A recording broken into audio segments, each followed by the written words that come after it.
Hello friends, CTET और UTET प्रमाण पत्र प्राप्त बीएड अभ्यर्थियों को नियुक्ति पत्र जारी करने पर रोक।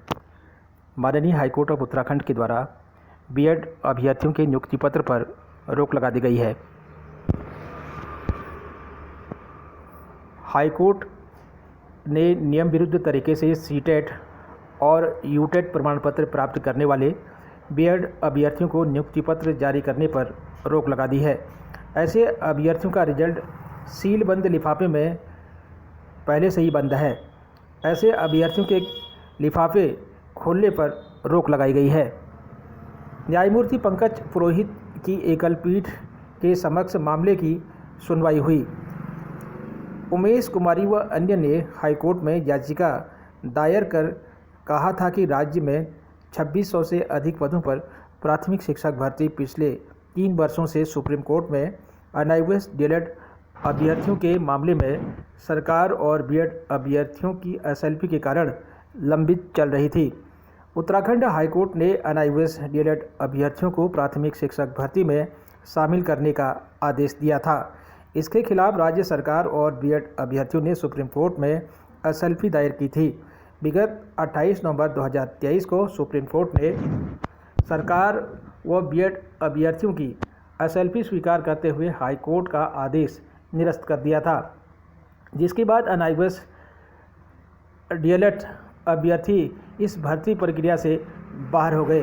सुप्रीम कोर्ट के इस आदेश के बाद विभाग की ओर से प्राथमिक शिक्षक भर्ती प्रक्रिया प्रारंभ करने की कार्रवाई की जा रही है।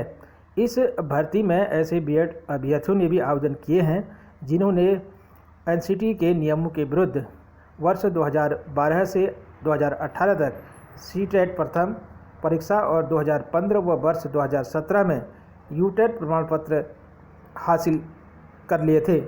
ऐसे बीएड अभ्यर्थियों के पूर्व में हुई काउंसलिंग में चयन सूची में आने के बाद विभाग ने लिफाफे बंद कर दिए थे। तो फ्रेंड्स, उत्तराखंड में जो विगत वर्षों लगभग 2600 पदों पर भर्ती प्रक्रिया चल रही थी, तो इसमें कुछ बीएड वालों ने आवेदन जो किया था उसमें विभाग के द्वारा उनके नियुक्ति पत्र पर रोक लगा दी है। लेकिन मामला यहाँ पर अनआईएएस डीएलएड वालों का है। चूँकि अनआईएएस डीएलएड वालों को केंद्र सरकार के द्वारा, भारत सरकार के द्वारा मान्यता मिली है। संसद के दोनों सदनों से विधेयक पारित किया गया है, एनसीटी से मान्यता मिली है। इसके बावजूद उत्तराखंड सरकार ने पूरी तरह से दबाव बनाया और माननीय सर्वोच्च न्यायालय में जल्दबाजी में डिसीजन दिया गया 28 नवंबर 2023 को, जिससे अनआईएएस डीएलएड वालों का हित बुरी तरह से प्रभावित हुआ है। क्योंकि वर्ष 2020 से लेकर के अभी 2023 तक लगातार अनआईएएस डीएलएड वाले संघर्षरत हैं और भारत के अन्य राज्यों में अनआईएएस डीएलएड वालों को सरकारी प्राथमिक विद्यालयों में नियुक्तियां मिल चुकी हैं। लेकिन उत्तराखंड सरकार के द्वारा अनआईएएस डीएलएड वालों को भर्ती प्रक्रिया में शामिल करने से इनकार कर दिया गया है। अब अनआईएएस डीएलएड वालों ने पुनः माननीय सर्वोच्च न्यायालय में रिव्यू पिटीशन लगाने की तैयारी कर ली है। जल्दी ही माननीय सर्वोच्च न्यायालय में रिव्यू पिटीशन पुनर्विचार याचिका दायर की जाएगी। तो फ्रेंड्स, फिर से अनआईएएस डीएलएड वालों का केस माननीय सर्वोच्च न्यायालय में ओपन होगा और इसमें सुनवाई होगी और फाइनली अनआईएएस डीएलएड वालों को निश्चित रूप से इसमें सफलता मिलेगी। जो उत्तराखंड में प्राथमिक शिक्षक भर्ती खोलने की बात अभी हो रही है, तो इसमें सरकार को जल्दबाजी नहीं करनी चाहिए, क्योंकि अनआईएएस डीएलएड वालों के द्वारा पुनर्विचार याचिका माननीय सर्वोच्च न्यायालय में लगाई जा रही है।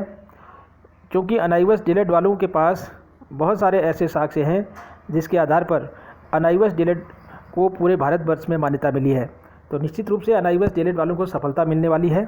तो फ्रेंड्स, फिर होती है मुलाकात कुछ नई और ताज़ा जानकारी के साथ। तब तक के लिए जय हिंद, जय भारत।